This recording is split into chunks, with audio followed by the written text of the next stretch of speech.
नमस्कार दोस्तों, कहानी वाली दादी मम्मा के चैनल पर आपका स्वागत है। सेठ अश्वनी कुमार जी का ईंटों का भट्ठा है। वो और उनका बेटा अंबर पुश्तैनी काम चला रहे हैं। अंबर का अपने इस पुश्तैनी काम में जरा भी मन नहीं लगता, परंतु सेठ अश्वनी कुमार जी ये चाहते हैं कि उनका बेटा भी वही काम करे, क्योंकि वो काम उनका पुराने से चला हुआ आ रहा है और शहर में भी उनकी बहुत इज्जत है। व्यापार भी खूब फल रहा है और सब लोग उनकी बहुत इज्जत करते हैं। सेठ जी सोचते हैं कि धीरे धीरे बेटा ये काम सब सीख ही जाएगा। एक दिन दोनों सेठ जी और बेटा जब अपने ईंटों के भट्ठे पर पहुंचते हैं, कार से तुरंत उतरकर बेटा तो काउंटर पर चला जाता है और सेठ जी पीछे मजदूरों से बात करने चले जाते हैं। सेठ जी अक्सर ऐसे ही किया करते थे कि ताकि बेटा काउंटर पर बैठे और आने जाने वाले ग्राहकों से वही बात करे और काम को सीखे। आए दिन कोई ना कोई झगड़ा होता रहता है। कभी किसी ग्राहक से अंबर नोकझोंक करने लगता है, कभी झुंझलाहट, कभी उस अपनी खींच उतारता है। पर सेठ जी सोचते हैं कोई बात नहीं, जवान खून है, सीख जाएगा धीरे धीरे। इतने में थोड़ी देर में मुनीम जी दौड़े दौड़े आते हैं और सेठ जी को बुलाते हैं कि सेठ जी जल्दी चलिए, काउंटर पर झगड़ा हो गया है। सेठ जी आते हैं और देखते हैं कि उनका बेटा अंबर किसी बुजुर्ग के साथ उलझ रहा है। उसके हाथ में एक पुरानी रसीद है, पुरानी पर्ची सी है। वो बार बार उस पर्ची को झटक के मार रहा है कि अपनी पर्ची को ले जाओ। तो सेठ जी को समझते देर नहीं लगती। वो देखते हैं कभी बेटे को, कभी उस बुजुर्ग को। जब वो बुजुर्ग को ध्यान से देखते हैं तो वो उसको पहचान लेते हैं। तो सेठ जी कहते हैं कि अरे राधे श्याम, तुम कब आए? इतने सालों के बाद, लगभग 30 साल के बाद तुम आज आए हो। तो राधे श्याम भी उनको पहचान लेता है और नमस्ते करता है।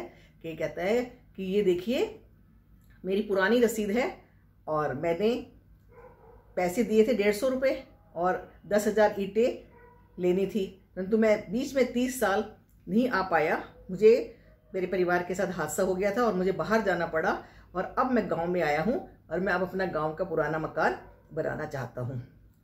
और मुझे याद है कि आपके पिताजी इस गद्दी पर बैठते थे, लाला कुलवंत राय, जिनका बहुत ज़्यादा मान था। और लोग भी यही कहते थे कि चलो कोई बात नहीं, ये बेटा तो जवान है, इनके तो बाप दादे बहुत ज़्यादा प्रतिष्ठित और सम्मानित व्यक्ति थे, उनके नाम पर उनका व्यापार चलता था। सेठ अश्वनी कुमार को भी ये बात मालूम थी अच्छे से। तो अश्वनी जी ने कहा कि कोई बात नहीं, आप चिंता ना करें, आपने पैसे दिए हुए, दिखाइए तेरा पर्ची। हाँ, ये तो मेरे ही हस्ताक्षर हैं और ये ऊपर मेरे पिताजी के हस्ताक्षर हैं। मैं उस टाइम नया नया आना शुरू हुआ था, आपकी ही उम्र के रहा होगा, तो आप चिंता ना करें, आपको ईंटें मिल जाएंगी। अब अंबर अपने पापा को देखने लगा और घूरने लगा कि ये क्या कह रहे हो पापा? 30 साल पुराने जो सौदा हुआ था उस समय ईंट का क्या रेट था और आज 10,000 ईंटों का रेट 80,000 है और आप 150 रुपये में इतनी ईंटें दे दोगे? तो सेठ जी ने कहा कि हाँ, क्योंकि ये रसीद हमारे ही हाथ से कटी हुई है और आपके दादाजी ने, जो कि मेरे पिताजी थे, उन्होंने खुद अपने हाथ से काटी है और हमने वादा किया था और अपने वादे को हम निभाएंगे। क्योंकि मुझे अच्छी तरह से याद है, राधे श्याम जी आपको भी याद होगा कि पिताजी ने क्या कहा था। पिताजी ने कहा था, हंसकर कहा था कि ये रसीद ले जाओ। तो तुमने हंसकर कहा था कि अगर रसीद खो गई तो पिताजी ने कहा था अगर मैं बैठा हुआ तो रसीद की भी जरूरत नहीं है, हमने वादा किया है, पैसे लिए हैं और तुम्हें ईंटें देंगे। और यदि ये रसीद खो जाती है और मैं बैठा हुआ तो मैं तुम्हें दे दूंगा, मेरा बेटा बैठा हुआ वो भी तुम्हें दे देगा, इस रसीद की जरूरत ही नहीं पड़ेगी, और नहीं तो रसीद देखकर तुम्हें ईंटें दे दी जाएंगी।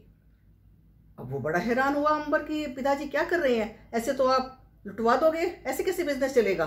पिताजी ने कहा नहीं, तुम चुप रहो। और उन्होंने मुनीम को ऑर्डर दिया कि इसको सारी ईंटें इनको दे दी जाए। उनको ईंटें देने के बाद सेठ अश्वनी कुमार ने अपने बेटे को समझाया कि बेटा, जो पैसा आज से 30 साल पहले 150 रुपया इन्होंने हमें दिया था वो हमारे पास था और वो पैसा हमने अपने व्यवसाय में लगाया। व्यवसाय हमारा 30 साल में कहाँ से कहाँ पहुँच गया, बड़ा है ना, तो इनका पैसे का पूरा योगदान है हमारे बिजनेस में। तो बिजनेस ऐसे नहीं चला करते, बिजनेस में हमें अपना वादा और व्यवहार देखना होता है। जब तक हम अपने व्यवसाय में ईमानदारी नहीं रखेंगे, काम नहीं बढ़ेगा आगे। आगे से तुम ये सीख बांध लो अपने कि हमेशा व्यवसाय ईमानदारी से करो और छल से कभी भी व्यवसाय नहीं चलता, और हमारा व्यवहार और हमारा काम और हमारा ईमानदारी, हमारा व्यवहार आगे बढ़ता है। तो इस कहानी से बच्चों हमें ये शिक्षा मिलती है कि व्यवसाय जो है वो हमेशा ईमानदारी से ही आगे बढ़ता है और फलता फूलता है। नमस्कार, अगले फिर मिलते हैं अगले हफ्ते। जिसने अभी तक मेरे चैनल को सब्सक्राइब नहीं किया वो सब्सक्राइब भी करे और शेयर करे और कहानी सुनकर बताए कि आपको कैसी लगी। बाय।